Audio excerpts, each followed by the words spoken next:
Evacuation Center in Ridgecrest with details on how the residents are responding to the current conditions right now. Tori? Mike and Emma, I'm right outside of the Kerr-McGee Community Center where several aftershocks have been jolting the ground underneath me over the course of the night following that 7.1 magnitude earthquake that hit. Now, Mike and Emma, several community members from in and around Ridgecrest have been filing in the doors you see behind me, seeking shelter and safety.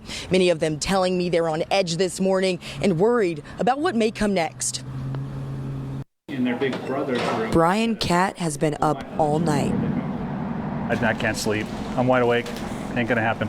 So my family's in the Red Cross shelter right now. Cat says his hometown of Trona is just 7 miles away from the epicenter of where the 7.1 magnitude earthquake took place shortly after 8 last night, when Cat and his family were just sitting down for dinner. My house started shaking pretty violently. Immediately I jumped up and started ordering everybody out of the house. Cat and hundreds of other community members from in and around Ridgecrest filing in the doors of the Kerr-McGee Community Center, seeking shelter and safety. Grabbed onto each other with the hopes that the pictures that were on the wall wouldn't fall and hit us, and tried to ride it out. We had a TV fall. We heard glass breaking in the other room. Many evacuees feeling the jolt from being pushed out of their home. I don't know what to do because I have a lot of problems in this kind of conditions.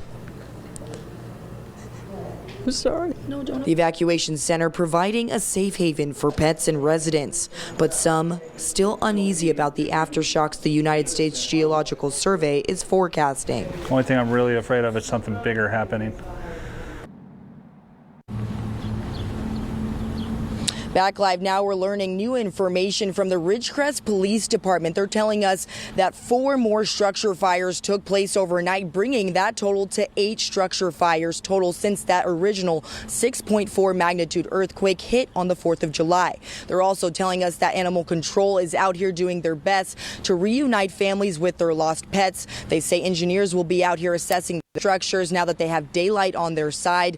But right now, information is still very limited concerning the extent of injuries.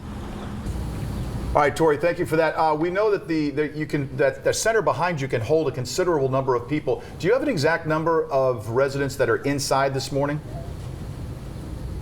So we have been unable to talk to officials inside of the building as of yet, but last time we checked, 129 people had already signed up to stay here, and they are equipped to hold 200 residents, and they are also considering looking at different locations in the future depending on what happens. We heard that Burroughs High School was also a center. Do we have any information as to whether people are utilizing that as well, or are they just coming here?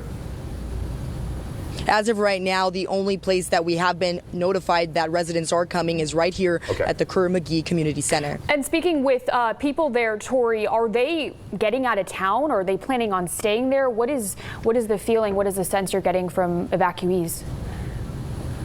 Emma, that is a very valid question. I have been speaking with community members since last night, some of them telling me that they are going to be getting out of town, some also saying they're considering moving out of state where there's going to be no earthquakes in a location. So that's definitely a concern for a lot of the community members right now, how to get away from this area. All right, Tori Cooper reporting live.